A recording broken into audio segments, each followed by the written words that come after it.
Hello everyone. The Assad regime of Syria has finally fallen after more than 10 years of conflict. It has been quite an interesting journey, very complicated journey, and it seems to have entered a new chapter. What happens now, most people don't really know. It's a very funny and interesting and sad situation too at the same time. Let me give you a brief history of the war and where and how everybody got to where they are now.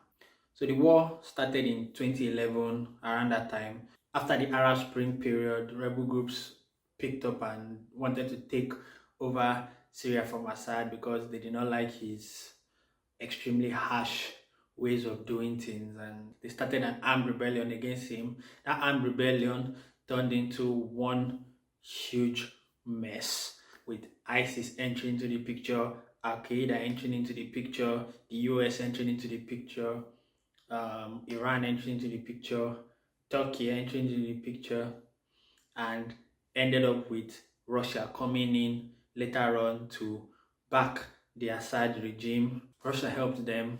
They pushed the rebellion back and they ended up getting back a huge chunk of their country from the militants. But the US had their own chunk, different countries, different groups. Some groups had their own chunks too. They ended up being a ceasefire between Turkey, Russia, because they both supported two sides in 2017. That ended up keeping Assad in power and letting the hostilities die down for a while, or so we thought. We did not know that Erdogan was busy planning one kind of massive checkmate move for Assad. We did not know that Turkey was busy plotting their own Game of Thrones moves in the background. After 2017, there was relative stability. We'll not call it peace, we'll just call it stability in Syria for a while. Then last year, we all know what happened with the Israel-Gaza war. While everybody's eyes were fixed on the war in Gaza, we did not know that Erdogan was busy making some kind of peace moves like this, some kind of dangerous moves. Literally the day after the ceasefire between Hezbollah and Israel was announced, they unleashed these HTS guys on Assad. They were taking territory after territory, territory after territory, territory after territory, and now, boom, within the space of not up to 2 weeks or so, they pretty much they've taken over Syria. Assad has fled the country, and now everybody is looking at the situation and is like, huh? Why? I don't know. The Syria situation has always been a hot mess. Like everybody is there. Russia is there. Israel is there. America is there. All the organizations are there. All the different military organizations are there. Turkey is there. Iran is there. They're all there. Like it's just a basket case, a hot mess. Like a hot mess. The current people now in charge, the rebel group now, again, another messy situation, is a group called HTS. Their leader is called Mohammed Al Jawani, and he's a former Al Qaeda guy. Like, this guy was literally a commander in Al Qaeda, and now he has a country. Wild. It's so crazy. So people are not exactly sure what is going to happen because these kinds of things really happen, but we hope that it does not get worse. I personally will not hold my breath. I know it's going to get worse. I do not think that this is the end of the matter, but that's not the way the Middle East works. It never ends. So everybody's on edge about it.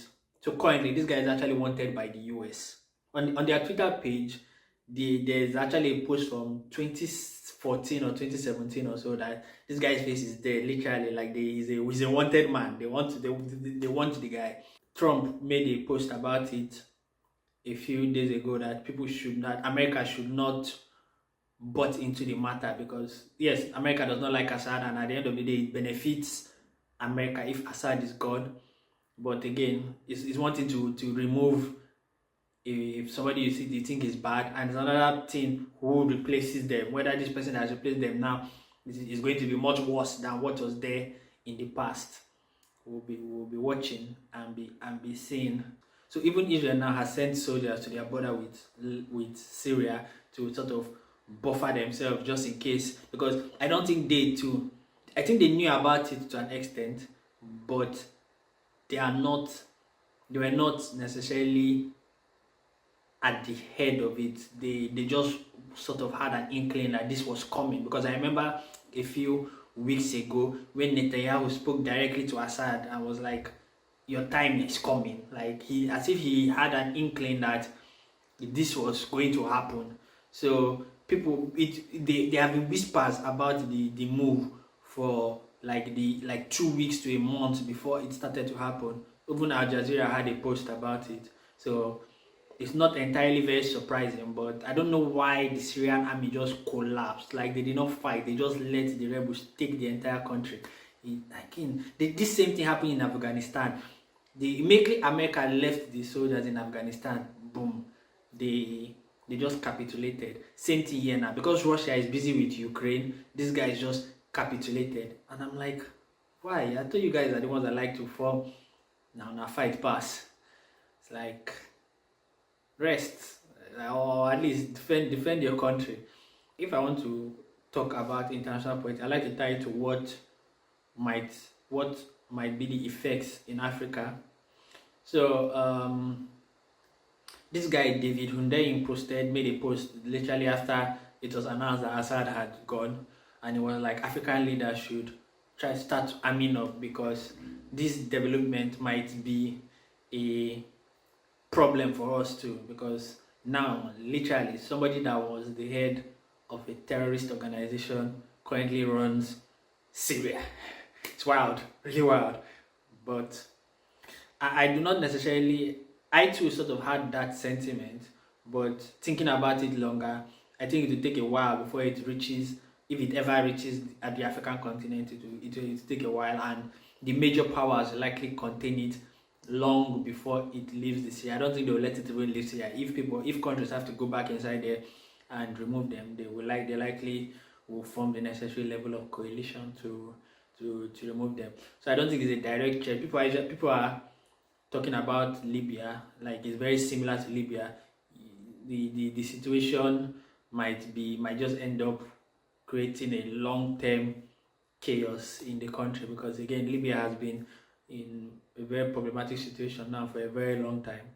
So people think it's more likely what will happen in Syria too, because they in a problematic situation in 2011. We're in 2024 now, and it looks like it's not going to end anytime soon. So we'll be watching. We hope that their issues remain there and not come to us. But it's very interesting, and I thought I should let everyone know about it. So thank you for listening to me. This will be likely a pretty short video. So yeah, bye.